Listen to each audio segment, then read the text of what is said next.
დილამშვიდობისა. საქართველოს პირველი არხია, თქვენ უყურებთ გადაცემას პირადი ექიმი მარი მალაზონია ჟესტურ ენაზე თარგმანით.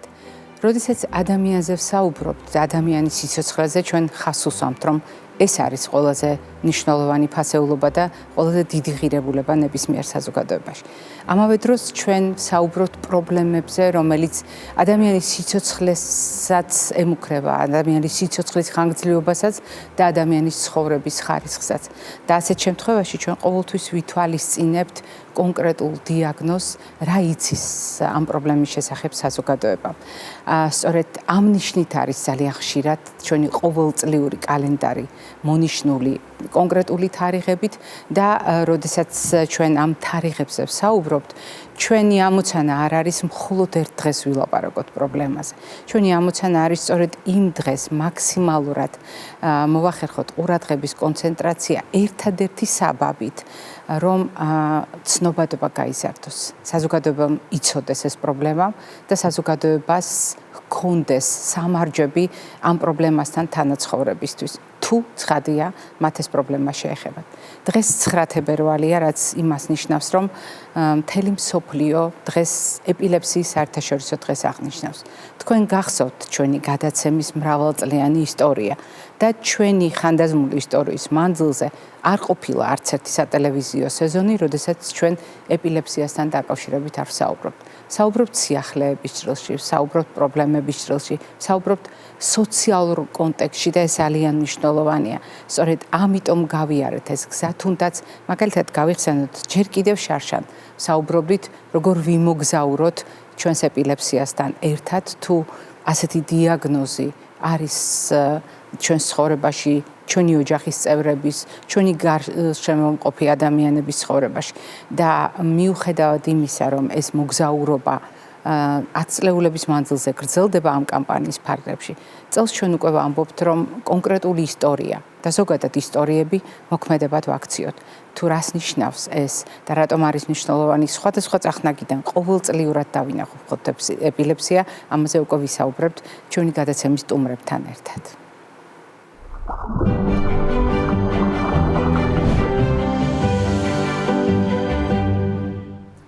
როდესაც დაავადების შესახებ ცნობადობაზე ვსაუბრობთ, ჩვენი კამპანიები დაკავშირებულია ჩვენს კოლეგებთან, რა თქმა უნდა, ჩვენ ერთად მათთან თანამშრომლობით ვამზადებთ ამ ყველაფერს და ვცდილობთ სოლიდარობას სხვადასხვა დეტალით გამოხატოთ. მაგალითად, თქვენთვის ალბათ გასაგებია, რატომ ჩნდება ხოლმე ჩვენს ჩაცმულობაში კონკრეტული დეტალი და რატომ არის იასამნისფერი ელემენტები დღეს ჩემს ჩაცმულობაში.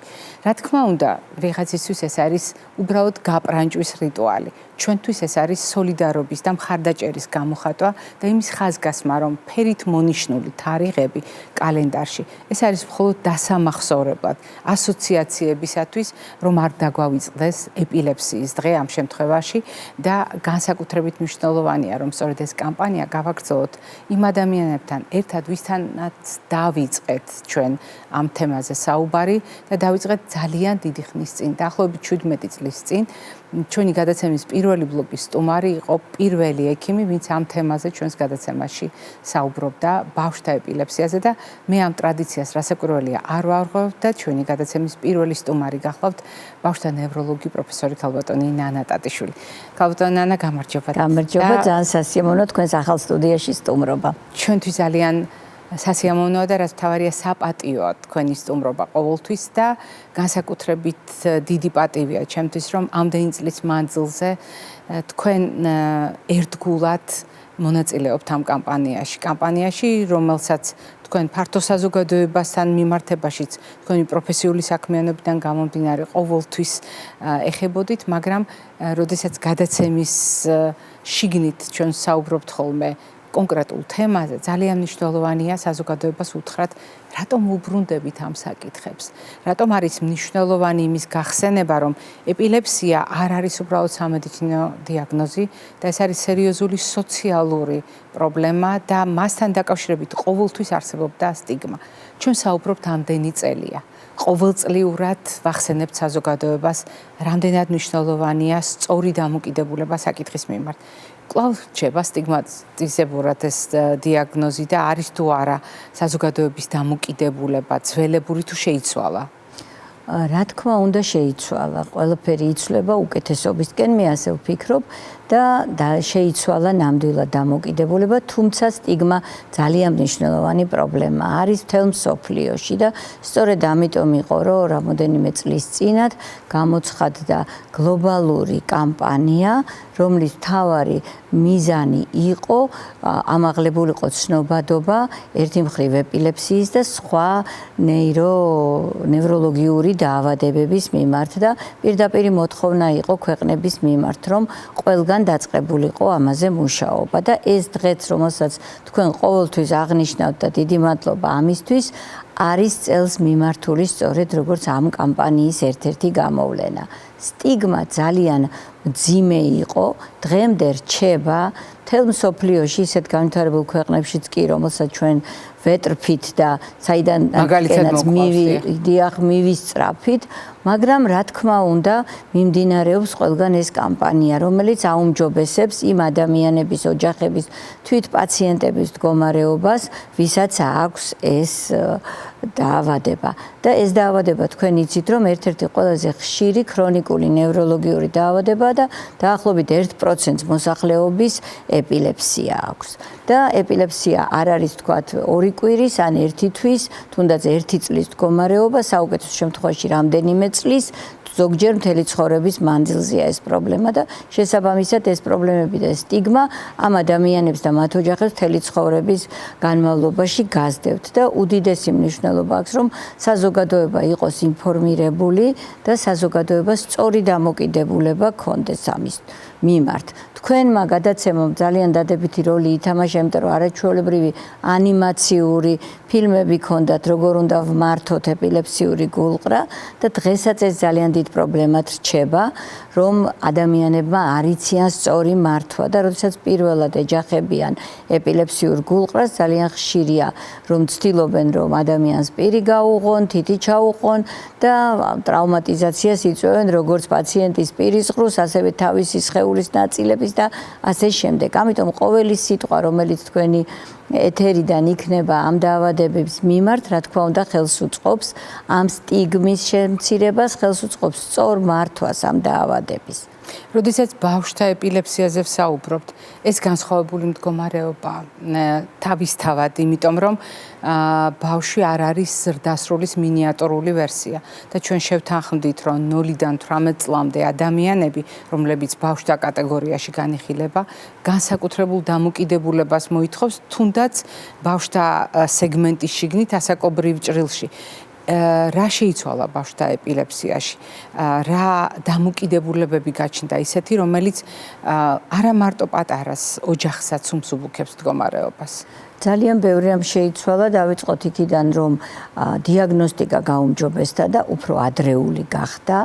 მეორე, ჩვენ ყველამ ვიცით, რომ ბავშვთა ასაკში თავის ტვინი ყველაზე მეტად მოწყვლადია დაზიანების მიმართ და თუკი ჩვენ გვაქვს ესეთი უწყვეტი მკურნალობის მიმართ დაუმორჩილებელი ეპილეფსიური გულყრები, არასოდეს არ არის ეს მხოლოდ გულყრები, არამედ ამას მოყვება გონებრივი განვითარების, ქცევის, ყურადღების, მეტყველების, სხვადასხვა სფეროს პრობლემები და ერთდროულად რამოდენიმე პრობლემის და ბოლო რამოდენიმე წლის მანძილზე შემოვიდა ახალი მცნება, რომელსაც ქვია განვითარებით ეპილეფსიური ენცეფალოპათია, რაც გულისხმობს იმას, რომ ამ ბავშვებს მძიმე ფორმის ეპილეფსიით, გარდა იმისა, რომ აქვთ მძიმე ეპილეფსია, რომელიც ცუდად ემორჩილება მკურნალობას, აქვთ განვითარების პრობლემებიც და ეს წარმოადგენს ერთ-ერთ ყველაზე მძიმე ჯგუფს ეპილეფსიის, რომელსაც ძალიან დიდი პროფესიული ცოდნით და უჭირდება მიდგომა და მართვა, იმიტომ რომ ამ შემთხვევაში ყოველთვის არ არის შესაძლებელი, რომ კარგი შედეგი მივიღოთ. ერთი კიდევ რაც ვთქვათ შემოვიდა სწორედ აი ამ ასაკობრივ კატეგორიაში, მე ვგულისხმობ 3 წლამდე ასაკის ბავშვებში, თუ კი ადრე ითვლებოდა ეპილეფსიის ქირურგია, იყო უფრო მოზრდილი ბავშვების და მოზრდილი ადამიანების უპირატესობა, დღეს ითვლება, რომ გარკვეულ შემთხვევებში რაც უფრო ადრე მოხდება ეპილეფსიის ქირურგიული მკურნალობა, მით შედეგი უკეთესია არა მარტო ეპილეფსიის თვალსაზრისით, არამედ განვითარების თვალსაზრისითაც. და მე სიხარულით მინდა თქვა და თქვენ რამოდენიმე გამოსვლა მიუძღვენით ამას, რომ საქართველოში დაიწყო ბოლო წელიწად-ნახევარია ჩვენი ავსტრიელი კოლეგების, მათ შორის ქართველი კოლეგის, პროფესორ მაია პატარაიას დახმარებით თბილისში დაინერგა ბავშვთა ეპილეფსიის ქირურგია, ბატონი ლადო წიქარიშვილი და მისი გუნდი აქტიურად აწარმოებენ და ძალიან კარგი შედეგები გვაქვს და თქვენ არაერთხელ გისაუბრიათ, რისთვისაც მადლობას გიხდით კიდევ ერთხელ. ჩვენ გვაქვს საშუალება, რომ სხვა კოლეგებთან ერთადაც გავაგრძელოთ საუბარი. დღევანდელი დღის ტრადიციას არ ვარღვევთ ქალბატონო ნანა და ვიდრე შემოგვიერთდებიან ჩვენი კოლეგა ქალბატონები, მოკლედ ტიხარი გადაცემის.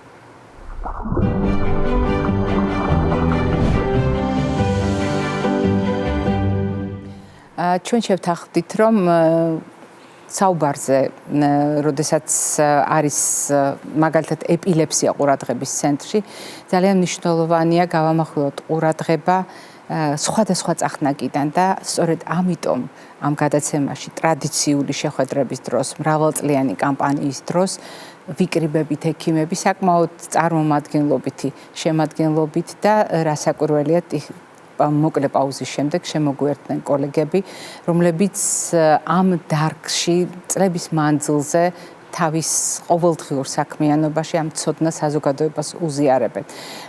თბილისის სახელმწიფო სამედიცინო უნივერსიტეტის პროფესორი, ექიმი ნევროლოგი ქალბატონი ნათია ოკუჯავა და საქართველოს ეპილეფსიის ლიგის პრეზიდენტი პროფესორი ნევროლოგი ქალბატონი სოფიკო კასრაძე შემოგვიერთდნენ. დილამშვიდობისა ქალბატონებო. ქალბატონ ნანასთან ერთად, როგორც თავის დროზე დავიწყეთ საუბარი პირველად ბავშვთა ეპილეფსიაზე, სწორედ გადაცემის პირველ ნაწილში ამ თემაზე ვისაუბრეთ აქტუალობაზე და გარკვეულწილად სტიგმასაც შევეხეთ, იმიტომ რომ ეს არის ის საკითხი, რაც ეპილეფსიას როგორც სამედიცინო პრობლემას, სოციალურ პრობლემადაც აქცევს. თუმცა ძალიან მნიშვნელოვანია დავიწყოთ რა კი სოლიდარობაზეა, ცნობადობაზეა ლაპარაკი და დღევანდელი დღე სწორედ ამ ნიშნით გამოირჩევა ხოლმე, საყურადღებო იქნება ვთქვათ კამპანიაზეც. თუ ჩვენ გასულ წელს გადავწყვიტეთ მოგზაურობა ეპილეფსიასთან ერთად, იმიტომ რომ ასეთი იყო მთავარი სათქმელი, წელს ჩვენ ვლაპარაკობთ კონკრეტულ ისტორიებზე, რომელთა გააზრება, გვეხმარება ეს ისტორიები მოქმედებად ვაქციოთ. რას ნიშნავს ეს და რამდენად მნიშვნელოვანია აქ ერთი ადამიანის ბედი დავინახოთ? ცხადია, იცით რა, დიდი პრობლემა იწყება ერთი ადამიანის ისტორიიდან და რეალურად ზოგადადაც ახლა მედიცინაში წინ წამოვიდა ეგრეთ წოდებული პერსონალიზებული მიდგომა და განხილვა იმისა, რამდენად მოქმედებს ესა თუ ის სამედიცინო პრობლემა ადამიანის კეთილდღეობაზე, მის გარემოცვაზე და არა მხოლოდ ფიზიკურ ჯანმრთელობაზე. ამ მხრივ ეპილეფსია დამეთანხმებით თქვენ სტიგმა ახსენეთ და განსაკუთრებულია და განსაკუთრებით მტკივნეულია არა მარტო იმ ადამიანისათვის, რომელსაც ეს პრობლემა აქვს, არამედ მისი ოჯახისათვის, მისი ახლობლებისათვის. ეს დიაგნოზი ხშირად ცვლის მთელი ჯგუფის ადამიანების ცხოვრებას. ამიტომ აი ადამიანურ ისტორიებზე აგებული აი ეს ასეთი კამპანია განსაკუთრებით თვალხილულს ხდის აი ამ პრობლემის და აი ამ საკითხის მნიშვნელობასაც და სიფართესაც. და სხვათა შორის ეპილეფსიის საერთაშორისო ბიუროს რაღაცა მიმართულება სულ უფრო და უფრო იქეთ მიდის, რომ რაც შეიძლება მეტი ადამიანი თვითონ რომელსაც აქვს ეპილეფსია, ის ადამიანები, რომლებიც არიან ეპილეფსიით დაავადებული ადამიანების მშობლები, ჩაერთონ აი ამ კამპანიაში, ჩაერთონ ორგანიზაციის მუშაობაში და მოყვენ საკუთარ ისტორიებს. აი სხვათა შორის არაჩვეულებრივი ქალი, ახალგაზრდა ქალი ფრანჩესკა სოფია მეცნიერი თვითონ ბუნებისმეტყველი, რომელიც ეხლა უკვე მეორე ვადით ბიუროს პრეზიდენტია, არის მძიმე ეპილეფსიის მქონე ბავშვის დედა და აი ამ ადამიანის ბიუროს სათავეში მოსვლამ სხვათა შორის შეცვალა აი ეს პრიზმა. მე ვიტყოდი, რომ გავლენა მოახდინა თვითონ დაავადების აღქმას. აი ამ დაავადების აღქმაზე კი. და დამოკიდებულებაზე. ძალიან მნიშვნელოვანია, რომ ეს დამოკიდებულება პროფესიონალების მხრიდანაც იცვლება, როდესაც ისტორიების ჭრილში ხედავ მოვლენებს. როდესაც მოქმედებაზეა საუბარი. ერთ-ერთი ძალიან მნიშვნელოვანი კითხვა, რომელიც მე დღეს უნდა გადმოგცეთ მაყურებლის სახელით, არის ეპილეფსია ასაკობრივ ჭრილში. რა კი ქალბატონმა ნანამ ბრძანა ბავშვთა ასაკზე ძალიან კარგი იქნება თუ ამ რეტროსპექტივას გავაგრძელებთ. ასაკი რას ცვლის ეპილეფსიასთან დაკავშირებით და როდესაც ქალბატონი ნათია ბრძანებდა ისტორიები ვაქციოთ მოქმედებად, ანუ პერსონალურად ერთი ადამიანის საჭიროებიდან გამომდინარე, თუნდაც ასაკობრივ ჭრილში, როგორი უნდა იყოს მიდგომა, რა ვიცით დღეს ახალი ამ თვალსაზრისით? საინტერესოა ეპილეფსია იმითაც, რომ ეს შეიძლება განვითარდეს ნებისმიერ ადამიანს ნებისმიერ ასაკში. და ალბათ ქალბატონმა ნანამ როგორც თქვა, ეს არის ყველაზე ხშირად მანიფესტირებული ბავშვთა ასაკში და ხანდაზმულებში. ხანდაზმულებში ძალიან ბევრი შესაძლებლობა აქვს ეპილეფსიურ გულყრას რომ აღმოცენდეს. იმიტომ რომ ძალიან ბევრი დაავადება, რომელიც უკვე ხანდაზმულებში გვხდება, შეიძლება იყოს მაპროვოცირებელი ფაქტორი ეპილეფსიური გულყრის აღმოცენების.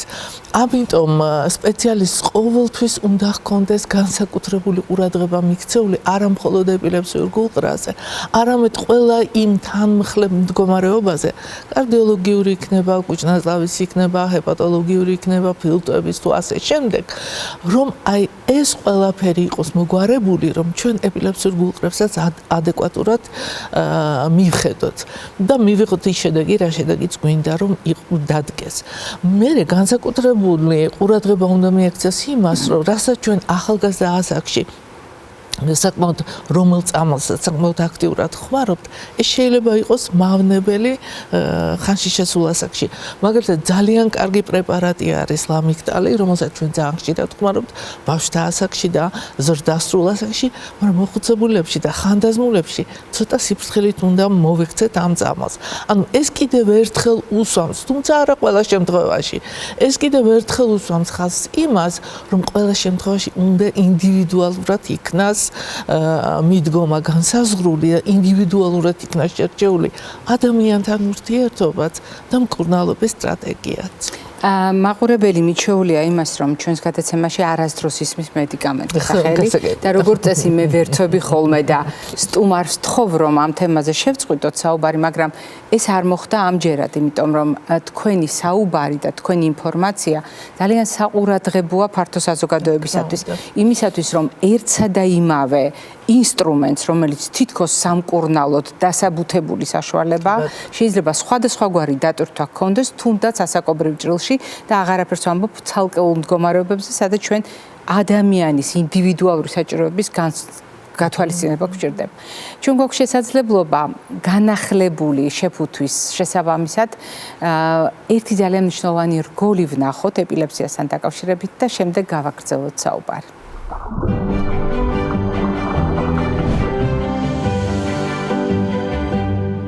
გამარჯობა, ეს ელენეა. ელენეს უყვარს ხატვა, ლამაზი კაბები და თავის სახლთან თამაში.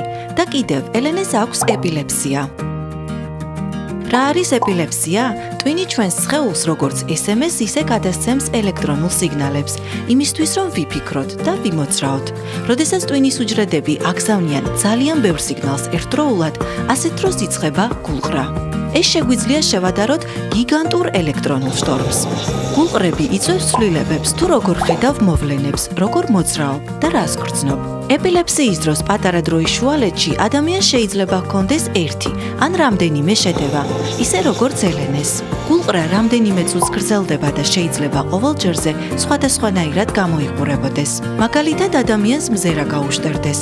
მოგეჩვენოს, რომ საღეჭი რეზინი აქვს პირში, მაგრამ სინამდვილეში ეს ასე არ არის. შეიძლება მთელი სხეული აუცახცახდეს, ამბობდეს გაურკვეველ სიტყვებს, რომლის შინაარსიც არ გესმის. ახლა შენ უკვე იცი, როგორ გამოიყურება შეტევა და შეგიძლია დაეხმარო მას. ეცადე შეინარჩუნო სიმშვიდე. თუ გაქვს საათი ან ტელეფონი, აკონტროლე დრო, რამდენხანს გაგრძელდება გულყრა. თუ შეტევის დროს ადამიანი ძირს დავარდება, იპოვე რაიმე რბილი, მაგალითად ბალიში, დაუდე თავქვეშ იმისთვის, რომ დაიცვა ტრავმისგან.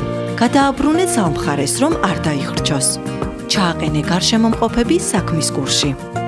დარჩი მასთან სანამ გულღრა დასრულდება, შეინარჩუნე სიმშვიდე, სანამ ის შეძლებს გიპასუხოს.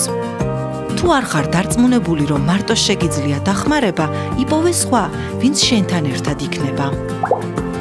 ეპილეფსიური შეტევის დროს არასდროს მიაწოდო კრუნჩხვებში მყოფს რაიმე წამალი. არასდროს დატოვო ზურგზე მწოლიარე მარტო და არასდროს დაცინო მას, ვინც გადაიტანა შეტევა. დაიმახსოვრე, რომ ეპილეფსიის მქონე ადამიანი არაფრით განსხვავდება შენგან. ახლა შენ ყველაფერი იცი და შენი დამსახურებით ელენე და ყველა ვისაც ეპილეფსია აქვს, იქნებიან უფრო უსაფრთხოდ და ბედნიერები.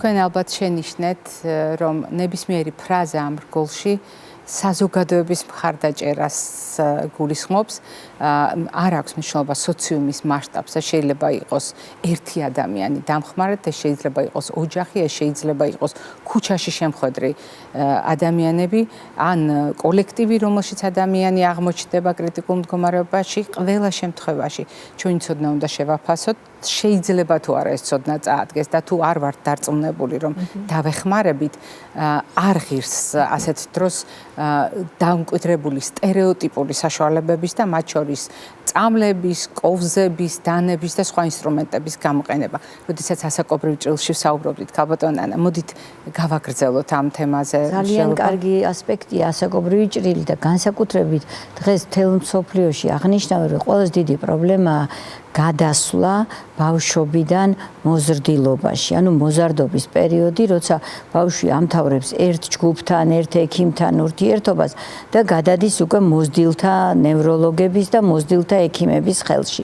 ვინაიდან მიჩვეული არიან, რომ ბავშვთა ექიმი მოყვება სულ ადრეული ასაკიდან დიდობამდე, ყველაფერი იცის მის შესახებ და რაღაცნაირად ოჯახისთვის, ბავშვისთვის ადვილია ურთიერთობა. აი აქ ეხლა ცდილობენ, რომ შემოიღონ ესეთი გარდამავალი პერიოდი 2-3 წლის მანძილზე, სადღაც თქვა 15-დან 18 წლამდე, როცა ორივე მხრიდან ექიმი იქნება ჩართული და ესე რაღაცნაირად გადააბარებენ ამ ადამიანს უმტკივნეულოდ ერთი ჯგუფიდან მეორე ჯგუფს, რომ ყველა მისი ინფორმაცია იყოს ცნობილი, იმიტომ რომ დამეთანხმებით, რომ მარტო ქაღალდზე ამოწერილი თქვა ფორმაციის მიხედვით ძალიან ძნელია ყველა ის პრობლემები გაიგო და შეიმეცნო, რაც თქვა ამ ოჯახს ჰქონდა მთელი ამ 15 თუ 18 წლის განმავლობაში და სულ უფრო დიდი იქნება როლი აი მოზრდილთა ნევროლოგების, რომლებმაც უნდა გადაიბარონ ეს ადამიანი. და სწორედ ეს უწყვეტობა არის ძალიან მნიშვნელოვანი თვითონ სპეციალისტისთვისაც, ნევროლოგისთვისაც და საბედნიეროდ ახლა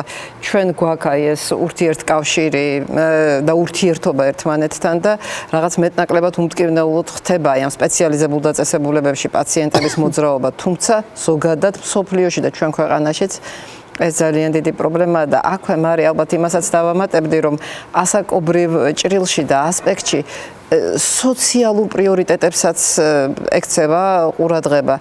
თუ ბავშვთა ასაკში მაქსიმალურად ესეთი ბავშვის ჩართულობა სწავლაში, მისი სოციალიზაცია მნიშვნელოვანი, შემდეგ უკვე მოზარდის და ახალგაზრდის ასაკში შესაბამისი პროფესიის შერჩევა იმდენად, რომ ეს იყოს უსაფრთხო და ამავე დროს ადამიანმა საკუთარი თავის რეალიზაცია შეძლოს, აი უკვე მერე ხანდასმულებში სხვა პრიორიტეტი მოდის, მაგალითად, როგორიც არის უსაფრთხოება, სოციალური აქტივაცია და ასე შემდეგ და ასე რომ ეს სამედიცინო და სოციალური ხაზი ძალიან ისე გაყვება ერთმანეთს. პრინციპში განუყოფელია. რაზედაც ახლა თქვენ მიანიშნეთ, ეს კიდევ ერთხელ ადასტურებს, რომ ეს პროცესი განუყოფელია.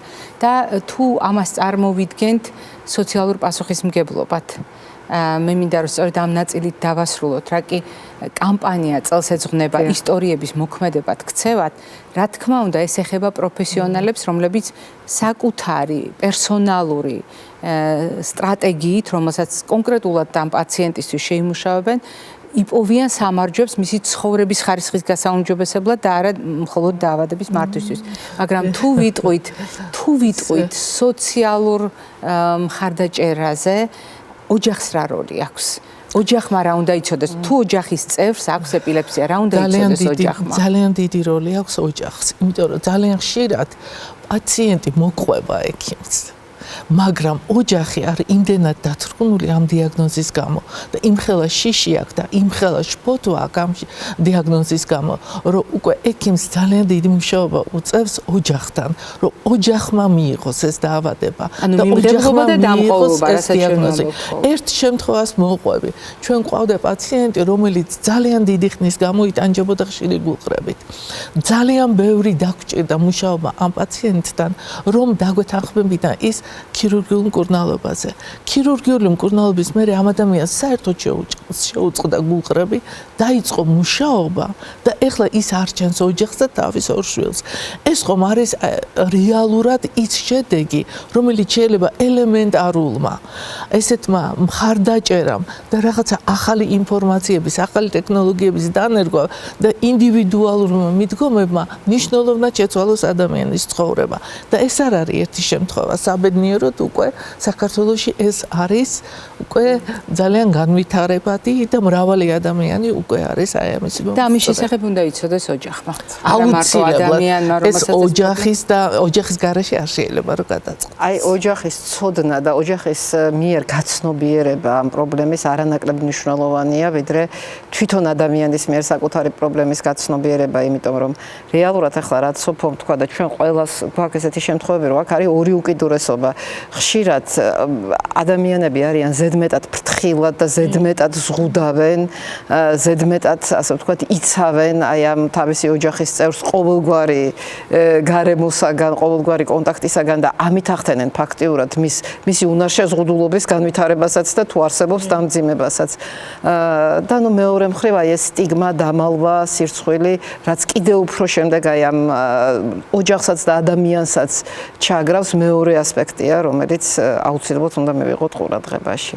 ძალიან დიდი მადლობა კოლეგებო იმისთვის, რომ წლების მანძილზე ამ ტრადიციის შენარჩუნების შესაძლებლობას გვაძლევთ. მადლობა იმისთვის, რომ ეს კამპანია, ისევე როგორც მთელ მსოფლიოში, კონკრეტულ თარიღთან ასოციაციით ჩვენს გადაცემაშიც ყოველწლიურად გრძელდება და მადლობა დღევანდელი სტუმრობისთვის და იმ ახალი შტრიხებისთვის, რომელიც ჩვენს ცოდნას შეძინეთ თქვენ და მე მაყურებელს ვიდრე ჩვენ გავაგრძელებთ საუბარს და სტუმრებს დავემშვიდობები, აუცილებლად უნდა ვუთხრა, რომ დღევანდელი ნათქვამიდან გამომდინარე, დიახ, ჩვენ ყველას ერთად შეგვიძლია როგორც მედიკოსებს, ასევე საზოგადოებას ისტორიები ვაქციოთ მოქმედებად და ასეთ შემთხვევაში გადაჭარბებული ზემზრუნველობა ყოველთვის კარგი დამხმარე არ არის. ყველაზე კარგი საშუალება არის ვისწავლოთ დაავადება, ვისწავლოთ ის სიახლეები და გავითვალისწინოთ ის სიახლეები, რომელიც ამ პრობლემების მართვაში გვეხმარება. დღევანდელი ჩვენი გადაცემის სტუმრები ბრძანდებოდნენ ბავშვთა ნევროლოგი პროფესორი ქალბატონი ნანა ტატიშვილი, ნევროლოგი თბილისის სახელმწიფო სამედიცინო უნივერსიტეტის პროფესორი ქალბატონი ნათია ოკუჯავა და საქართველოს ეპილეფსიის ლიგის პრეზიდენტი პროფესორი ნევროლოგი ქალბატონი სოფიკო კასრაძე. მე არ გემშვიდობები, წინ კვებითი შუქნიშანი გველოდება.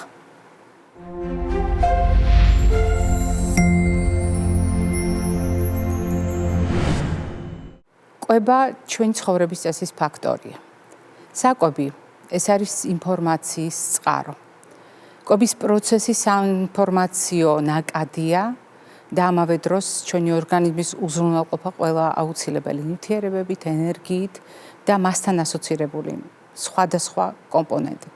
სოციალურია თავისი არსით, ნებისმიერი აქტი კვებისა და კვება უზრუნველყოფს ჩვენს ორგანიზმს სასიცოცხლო ენერგიით, უზრუნველყოფს სიცოცხლეს და შესაბამისად არის ცხოვრების წესის ფაქტორი და არის სასიცოცხლო მოთხოვნილება, სიცოცხლის კანონზომიერება, სიცოცხლის მახასიათებელი.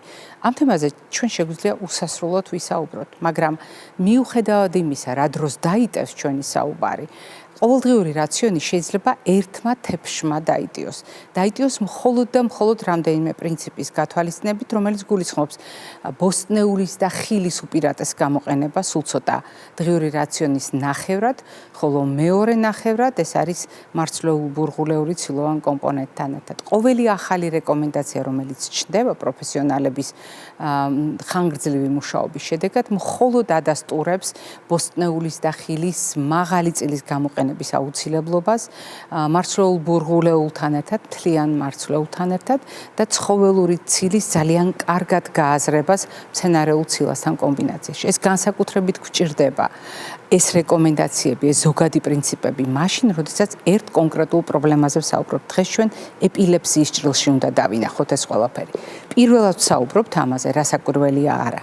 ჩვენ ყოველთვის ვსაუბრობთ სხვადასხვა დაავადებაზე, სხვადასხვა რეკომენდაციის გათვალისწინებით. იცვლება ინფორმაცია, იცვლება წარმოდგენა დაავადებაზე, იცვლება წარმოდგენა კვებაზე და ჩვენ ამ ინფორმაციას გიზიარებთ.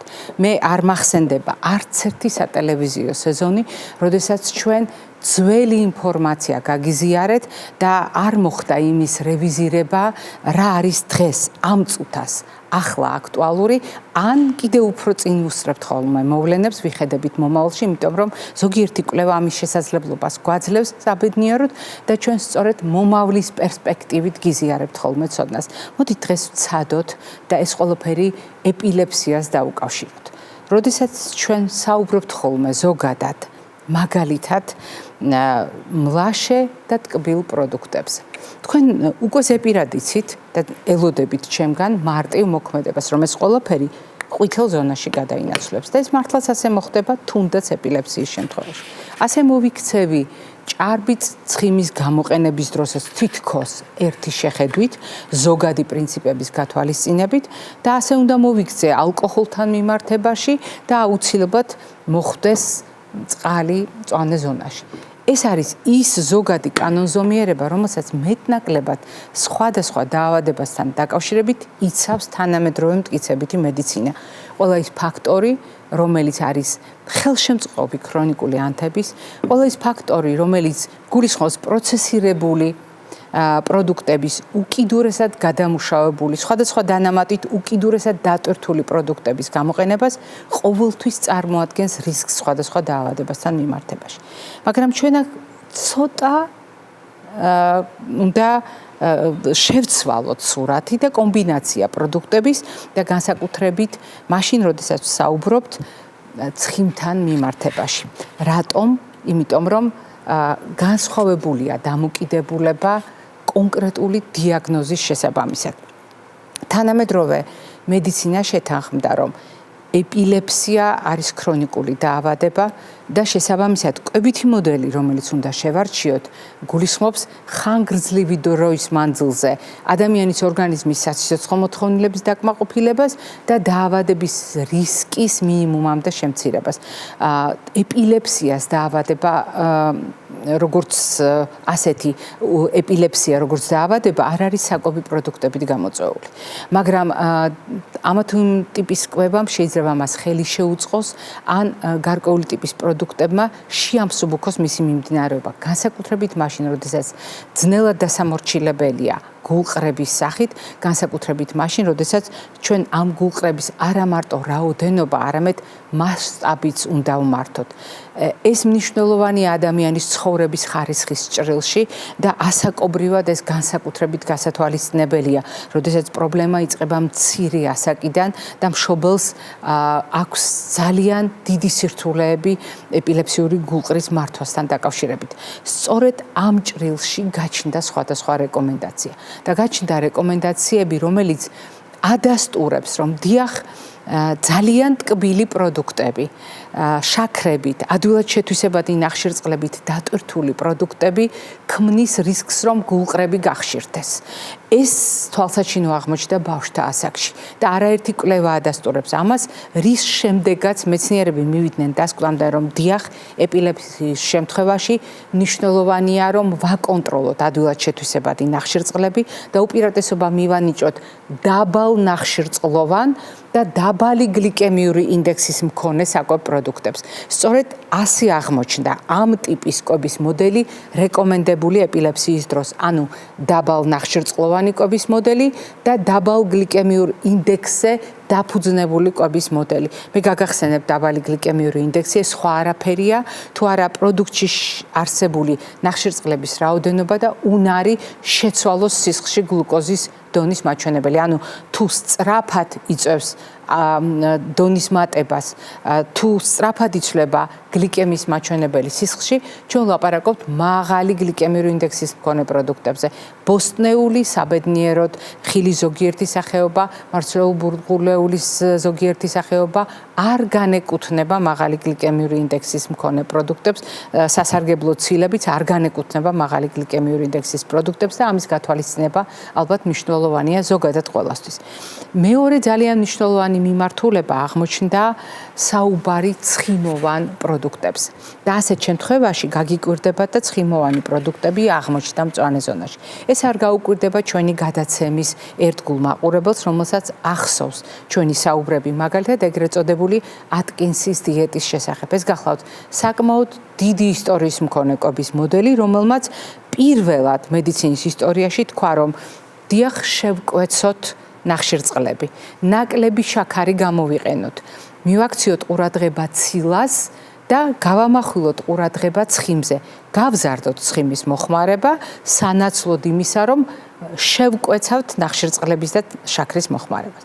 ეს მოდელი აღმოჩნდა ისტორიული იმ ჭრილშიც, რომ მისი განვითარების შემდეგ სხვადასხვა მოდერნიზებული ვერსია გაჩნდა, სხვადასხვა მოდიფიკაცია ატკინსის დიეტისა და ერთ-ერთი ვერსია გახლავთ მისი კეტოგენური დიეტა. დიეტა, სადაც ცხიმის შემცველობა 70-დან 80%-მდე მაჩვენებელს მიაღწია, სადაც ცილის მაჩვენებელი დაახლოებით 10-20%-ია და ზოგიერთ კვების მოდელში ნახშირწყლები 5 ან 10%-ია მხოლოდ.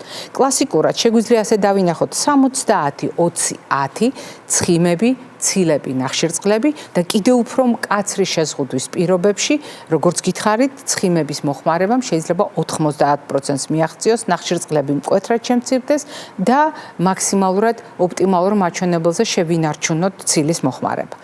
რას ნიშნავს ასეთ შემთხვევაში ცხიმით დატვირთული კვების გამოყენება? როდესაც გლუკოზის ნაცვლად, რომელიც ყველაზე ბუნებრივი და ორგანული საწვავია ჩვენთვის, რომელზედაც როგორც საწვავზე მუშაობს ყველა უჯრედი, განსაკუთრებით ჩვენი ტვინისთვის არის მნიშვნელოვანი, ჩვენ ვცვლით ამ საწვავს ორგანიზმისთვის და ვთავაზობთ ალტერნატივას.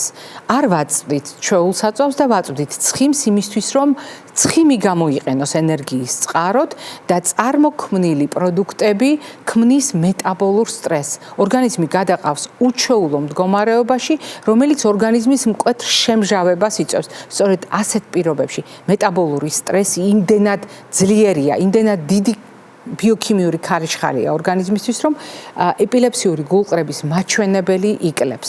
ეს უნდა გავაკეთოთ თვითნებურად, ჩვენ თვითონ, ჩვენი გადაწყვეტილებით, არავითარ შემთხვევაში. ეს მხოლოდ ექიმის დანიშნულებით უნდა ხდებოდეს და აუცილებლად ექიმის ჩართულობით. ძალიან ხშირად კეტოგენური დიეტის პირველი ეტაპი, ანუ მისი ჩართვის პირველი ფაზა სტაციონარით, ანუ კლინიკის პირობებში ხდება ხოლმე. მაგრამ თუ ჩვენ გავითვალისწინებთ თანამედროვე კვლევებს, რომელიც გვეუბნება, რომ ყველა შემთხვევაში ერთნაირად არ მუშაობს კეტოგენური დიეტა.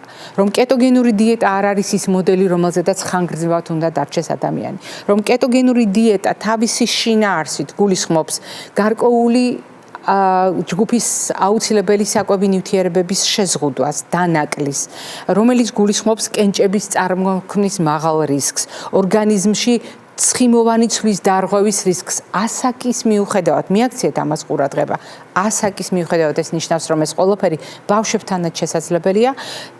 მეცნიერები დაფიქრდნენ, დავრჩეთ ამ კლასიკური მოდელის ფარგლებში, ან გავაკეთოთ თუ არა არჩევანი უკიდურეს შეზღუდვებზე. რას ნიშნავს უკიდურესი შეზღუდვები? მაგალითად, პერიოდულად მოდური ხდება ეგრეთ წოდებული გლუტენისგან თავისუფალი კვების მოდელის გამოყენება ეპილეფსიის დროს. ჩვენ არ გვაქვს საკმარისი მტკიცებულებები იმისთვის, რომ ვთქვათ, რომ დიახ, ეპილეფსიის სამკურნალოდ გამოვიყენოთ უგლუტენო დიეტა. მაგალითად, ნატრიუმის გლუტამატი, როგორც დანამატი, თქვენ იცით, როგორც ჩვენ მარილი გვაქვს, აღმოსავლეთის ქვეყნებში გამოიყენება ეს პროდუქტი და ჩვენ არაერთხელ გვისაუბრია მათ შორის ეგრეთ წოდებული ჩინური რესტორნის სინდრომის შესახებ. მაგრამ თუ თქვენ ეს არ მოგისმენიათ ჩვენს გადაცემაში, მე სიამოვნებით გაგახსენებთ და გეტყვით, რომ ნატრიუმის გლუტამატი ხშირად არის ისევე როგორც სამარილეში ჩაყრილი მარილი, როგორც სუნელსაკაზმი, ჩვეულებრივი მოხმარების პროდუქტი, ამიტომ მასთან დაკავშირებული მოსაზრებებიც არსებობს, რომ მისი ამოღება რაციონიდან პრობლემის გადაჭრის ინსტრუმენტია. არ გვაქვს საკმარისი მტკიცებულებები. ვიღაცისთვის ეს შეიძლება იყოს რისკ ფაქტორი, თუმცა არც გლუტენი, არც ნატრიუმის გლუტამატი დღეს არ განიხილება მრავალბრალდებულად ეპილეფსიასთან მიმართებაში. მაშინ რას ვაკეთებთ? დავრჩეთ უკიდურესად დატვირთული კვების მოდელის ფარგლებში, როდესაც ცხიმებით ვტვირთავთ ორგანიზმს, ვზღუდავთ მაქსიმალურად ნახშირწყლებს და ვცდილობთ ვაკონტროლოთ ცილოვანი კომპონენტი. ეს არის ჩვენი ერთადერთი არჩევანი. იქ, სადაც ასეთი მოდელი არის ყველაზე ეფექტიანი, ყველაზე კარგ შესაძლებლობებს გვთავაზობს ადამიანის ცხოვრების ხარისხის გასაუმჯობესებლად და ეპილეფსიური გულყრების მართვისთვის, აღმოჩნდა, რომ სასურველია დავრჩეთ სწორედ აი ამ პრინციპის ფარგლებში, ვიმოქმედოთ ამ პრინციპის შესაბამისად, არა გლუკოზა, არამედ ცხიმის კონკრეტული ვარიანტი გამოვიყენოთ საწვავად, ალტერნატიულ საწვავად და ამის ხარჯზე მართოთ ორგანიზმში ესა თუ ის პროცესი. ნახეთ, რა აღმოჩნდა? აღმოჩნდა, რომ დღეს ჩვენ გვაქვს შესაძლებლობა კრიტიკულად შევაფასოთ არა უბრალოდ პროცენტული დაყოფა, არამედ ამ პროცენტების შიგნით შინაარსი. რის ხარჯზე ვიღებთ ამ ცხიმებს? რის ხარჯზე დავტვირთოთ ორგანიზმის ცხიმებით, რომელი ტიპის ცხიმებით და რა დამხმარე საშუალებები გამოვიყენოთ. ამიტომ ყველაზე აქტუალური, ყველაზე ახალი ტენდენცია ამ მიმართულებით გახლავთ კეტოგენური დიეტების ეგრეთ წოდებული ზეითუნის ზეთზე დაფუძნებული, ასე ქვია, oil based მოდელი, როდესაც სწორედ ზეითუნის ზეთის წილი იზრდება და სასარგებლო ცხიმების წილი იზრდება ცხიმების საერთო რაოდენობაში. ანუ ჩვენ ვრჩებით ასეთ შემთხვევაში ისეთ კვების მოდელზე, სადაც დიდი რაოდენობით ცხიმებს ვიყენებთ, მაგრამ უკეთესი ცხიმების ხარჯზე და ვზრდით სწორედ უფრო სასარგებლო ცხიმების შემცველობას. და რა შუაშია მაწონი, თქვენი ფიქრებთ, ეს გახლავთ ეგრეთ წოდებული კეტოგენური დიეტა პრობიოტული აქცენტებით და ასეთ შემთხვევაში ჩვენ გულისხმობთ ორგანიზმის წონასწორობის აღდგენას. თუ შევთანხმდით იმაზე, რომ კეტოგენური დიეტა ეს არის უზარმაზარი მეტაბოლური სტრესი, რომელშიც ორგანიზმი ხელოვნურად გადაყვავს იმისთვის, რომ ძირითადი დაავადების ფარგლებში, მაგალითად ეპილეფსიური გულყრა მართოთ, მაშინ ორგანიზმის შიგნით ნაწლავის და ტვინის ურთიერთობა არის ერთ-ერთი მთავარი ინსტრუმენტი, რომლის მართვა გვჭირდება. თუ ჩვენ გავიხსენებთ იმას, რასაც წლების მანძილზე 2008 წლიდან დღემდე ყოველდღიურად ლამის ისმენთ გადაცემაში, როდესაც ვამბობთ, რომ ნაწლავი ჩვენი მეორე ტვინია, მაშინ ტვინისა და ნაწლავის ღერძის გათვალისწინება და ნაწლავ ტვინის ღერძის გათვალისწინება, ნაწლავის ჯანმრთელობის მოწესრიგება არის ჩვენი ერთ-ერთი უახლესი ინსტრუმენტი.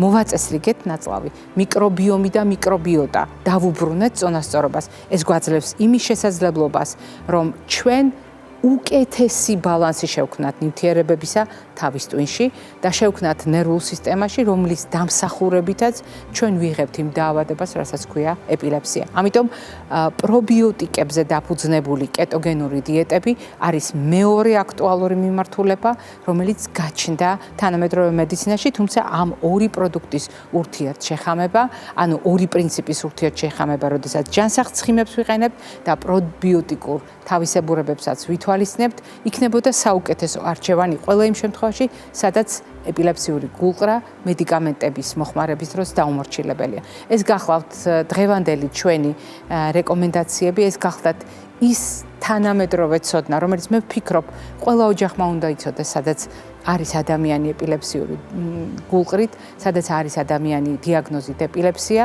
და გავითვალისწინოთ, რომ ისტორია უნდა ვაქციოთ მოქმედებად.